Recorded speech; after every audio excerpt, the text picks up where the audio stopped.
The Georgia sun dipped low, painting the horizon in hues of amber and crimson over the quiet stretch of Route 17. In Telfair County, Marcus Ellison, a 38-year-old FBI special agent, drove his sleek black Dodge Charger, the hum of the engine blending with the soft jazz spilling from the speakers. He'd spent the day in Macon, wrapping up a deposition in a federal fraud case, and now headed home to his modest house in McRae Helena. Just 20 minutes away, his suit was crisp, his badge tucked inside his jacket, and his service weapon, a Glock 22, sat holstered at his side. Marcus was meticulous, always aware of how he carried himself, especially on these rural roads where his presence often drew curious glances. Blue lights flashed in his rearview mirror as he passed a faded billboard for a local diner. No siren, just the insistent pulse of a patrol car demanding attention. Marcus sighed, his trained instincts kicking in. He wasn't speeding 49 in a 50 miles per hour zone, and his tags were current. Still, he eased the Charger onto the gravel shoulder beside a pecan orchard, the tires crunching softly. He turned off the engine, lowered his windows, and placed both hands on the steering wheel, palms up, visible. As a black man with a federal badge, Marcus knew the drill: stay calm, stay clear, stay alive. The patrol car door slammed, and Officer Derek Hargrove approached, his boots heavy on the gravel. Early 30s, broad-shouldered, with a buzz cut and a swagger that screamed small-town authority, Hargrove carried himself like he owned the road. His hand rested near his holster, his jaw set in a way that suggested he'd already made up his mind about the stop. Marcus watched him in the side mirror, noting the officer's quick glance at the Charger's tinted windows, license, and registration. Hargrove barked, skipping any greeting. His voice carried a sharp edge, like he was daring Marcus to argue and step out of the vehicle. Now, Marcus kept his tone even, his hands unmoving. "Sir, I'm a federal agent with the FBI. I'm armed, carrying my service weapon on my right hip. My credentials are in my jacket pocket, left side. I'll retrieve them slowly, with your permission." Hargrove's eyes narrowed, his lips curling into a skeptical smirk. "FBI, huh, that's a new one." Out of the car, hands where I can see them, Marcus exhaled slowly, his pulse steady despite the officer's tone. "I'm following protocol. Officer, I've identified myself as a federal agent. I'd prefer to stay in the vehicle and hand you my credentials to verify. You fit the description of a suspect we're looking for." Hargrove snapped, his hand inching closer to his gun. "Drug runner, black sedan, this road. You gonna comply, or do I make this harder?" Marcus met his gaze, unflinching. "What's the description, officer? I'm happy to cooperate, but I need you to confirm my identity first. My badge is right." "Here," Hargrove leaned closer, his voice dropping to a taunt. "I don't care about your so-called badge. Get out, or I'll drag you out." Marcus moved deliberately, using two fingers to pull his FBI credentials from his pocket. He flipped open the leather wallet, revealing the gold badge and ID card. "Special Agent Marcus Ellison, Atlanta Field Office. You're making a mistake." Hargrove barely glanced at the badge before stepping back and keying his radio. "Unit 14 to dispatch. I've got a male, mid-30s, black, claiming to be FBI. Possible fake credentials. Armed and non-compliant. Requesting backup, Route 17 near mile marker 12. Marcus's jaw tightened, but his hands stayed visible. He spoke clearly, knowing the dash cam was recording. "My hands are on the wheel. I've identified myself as a federal agent. You have no probable cause for this stop, and I'm complying with protocol." Hargrove smirked, pacing beside the Charger. "Keep talking, buddy. We'll see who's who when my backup gets here." Marcus's mind raced, not with fear but with strategy. He'd faced worse undercover ops in Atlanta's roughest corners, interrogations with hardened criminals, but this was different. This was a power play, rooted in something uglier than suspicion. He glanced at the dash cam, its red light blinking. "Let's hope that camera's working," he muttered, settling in for what was coming next. Hargrove circled the Charger like a predator sizing up prey, his boots kicking up dust. Marcus sat still, hands on the wheel, his training keeping him grounded. He'd spent a decade with the Bureau, investigating everything from white-collar crime to human trafficking. He knew how to read a situation, and this one screamed trouble. Hargrove wasn't just skeptical. He was itching for a fight, his ego driving every move. The officer stopped at the passenger side, peering through the window. "What's in the back?" he demanded, eyeing Marcus's briefcase and gym bag. "Open it up. It's locked, and it's bureau property," Marcus said calmly. "Case files, laptop. Nothing you need to see without a warrant. Verify my ID first." Hargrove's face reddened. "You don't tell me what I need. Open it, or I'll do it myself." Marcus didn't flinch. "You're escalating without cause, officer. My credentials are on the dash. Check them." Hargrove ignored the badge, his hand now resting on his gun's grip. "Last chance. Step out, or I'll assume you're hiding something."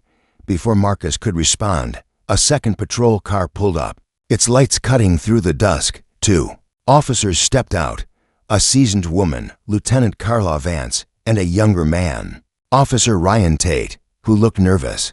Vance approached Hargrove, her expression guarded. "What's going on, Derek?" "This guy's claiming he's FBI," Hargrove said, gesturing at Marcus. "Says he's armed. Won't get out. I'm calling it fake ID, possible drug runner." Vance's eyes flicked to Marcus, then to the badge on the dash. She leaned closer, studying it. "Special Agent Marcus Ellison," she read aloud, her tone neutral. "Sir, are you carrying?" "Yes, ma'am," Marcus replied. "Glock 22, right hip. Safety on, chambered. I've followed protocol and identified myself." Vance nodded, stepping back. "Run the ID," she told Tate, who hesitated before heading to the cruiser. Hargrove scoffed. "You're buying this, Carla. Looks fake to me." "Have you seen many FBI badges, Derek?" Vance asked, her voice sharp. Hargrove didn't answer, his eyes fixed on Marcus. Marcus spoke up, his voice steady. "Lieutenant, I'm happy to cooperate once my identity's confirmed. This stop has no basis. I wasn't speeding, and there's no suspect description that matches me." Vance's brow furrowed. But Hargrove cut in. "He's stalling. Probably. Got something in that bag."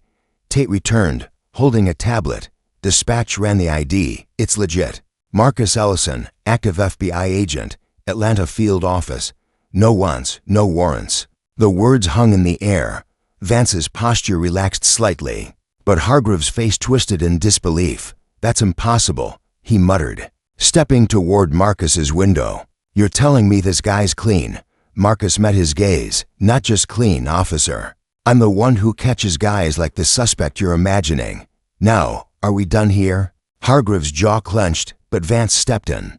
"Derek, back off. We're verifying everything." She turned to Marcus. "Agent Ellison, I apologize for the confusion. We'll sort this out." "No confusion," Marcus said, his voice low but firm. "This was a choice. Your officer didn't ask for my ID. He drew his weapon and called me a liar. That's not protocol, that's personal." Vance's lips pressed into a thin line. She turned to Hargrove. "Is that true?" Hargrove shifted, his confidence cracking. "I was following procedure. He wouldn't exit the vehicle." "You never asked for my ID," Marcus said, his words cutting through the tension. "You assumed I was a criminal before you even spoke." The dash cam's red light blinked steadily, capturing every word. Tate shifted uncomfortably, glancing at Vance, who looked like she was piecing together a puzzle she didn't like. "Derek," she said quietly, "step back to your cruiser. Now." Hargrove hesitated, then stalked off. Muttering under his breath, Marcus watched him go, his mind already moving to the next step. This wasn't over, not by a long shot. As Hargrove retreated to his cruiser, Marcus felt the weight of the moment settle. He'd kept his cool, followed every rule, but the sting of Hargrove's assumptions lingered. This wasn't just about one stop, it was about every time he'd been profiled, every glance that questioned his right to be where he was. But Marcus wasn't here to dwell, he was here to act. Vance approached the window again, her tone softer. "Agent Ellison, I'm sorry this went down like this. We'll need to file a report." "But you're free to go." Marcus nodded, but his eyes stayed on Hargrove, who was now leaning against his cruiser, arms crossed, staring at the ground. "I appreciate that, Lieutenant, but I'm not leaving yet. I need your badge number and his. He nodded toward Hargrove. And I need to know your department's process for handling complaints. Vance blinked, caught off guard. You're filing a complaint. I'm doing my job, Marcus said. I've got a dash cam of my own, and it's been running since he pulled me over. Audio and video. Since to the cloud. You might want to check your officer's record before this goes further. Vance's expression shifted, a mix of respect and concern. Understood. I'll get you the information. As she walked back to confer with Tate, Marcus reached into his briefcase and pulled out a small notebook. He'd been tracking incidents like this for months, not just for himself, but for the Bureau's Civil Rights Division. Hargrove's name wasn't new. Marcus had heard whispers of complaints from local activists about an officer matching his description. Excessive stops, aggressive tactics, always in the same neighborhoods. Tate returned with a slip of paper bearing badge numbers and the department's complaint hotline. Agent Ellison, I'm sorry, he said, his voice low. I didn't know it'd go like this. You didn't stop it either, Marcus replied, not unkindly. Next time, speak up. Tate nodded, chastened, and stepped back. Vance approached again, her radio crackling. Dispatch just got a call from your field office. She said, they're requesting a copy of our dash cam footage. Seems like they're already involved. Marcus allowed a small smile. Good. They should be. As Vance and Tate returned to their cruiser, Hargrove stayed put, his face a mask of defiance. Marcus started his engine, but paused, glancing at the dash cam. He knew the footage would tell the story. Hargrove's aggression, his refusal to verify credentials, his baseless accusations. But Marcus also knew this wasn't just about one officer. It was about a system that let men like Hargrove operate unchecked. He pulled out his phone and sent a quick text to his supervisor. Incident on Route 17. Footage secured. Media liaison ASAP. The response came instantly. On it. Stay safe. As Marcus drove off, he glanced in the rearview mirror. Hargrove was still standing there, watching him go. The officer's confidence was gone, replaced by something else. Doubt. Maybe even fear. Marcus didn't revel in it. This wasn't about revenge. It was about accountability. By the time he reached his driveway, his phone was buzzing with notifications. A local activist group had caught wind of the stop. Someone had been watching from a nearby porch, live streaming the encounter on social media. The clip was already spreading, tagged with hashtag justice for Marcus. Marcus shook his head, a mix of exhaustion and resolve washing over him. This was bigger than him now. The next morning, Marcus walked into the Atlanta field office at 7:30 a.m., his briefcase in hand and his badge clipped to his belt. The receptionist gave him a nod, her eyes lingering with unspoken support. In the operations room, his supervisor, ASAC Lena Carter, waited with two other agents and a stack of files. The wall screen displayed a frozen frame from Hargrove's dash cam, his hand on his gun. Marcus's badge clearly visible on the dash. Ellison, Carter said, her voice steady but warm. You played this by the book. The footage is airtight, and your dash cam seals it. DOJ's already sniffing around. Marcus took a seat, his expression calm but resolute. This isn't just about me, Lena. Hargrove's got a history. I've got complaints from Telfair County residents, 6 in the last year, all similar. Unlawful stops, racial profiling, excessive force. Carter's eyes narrowed. You've been digging. Someone had to, Marcus said.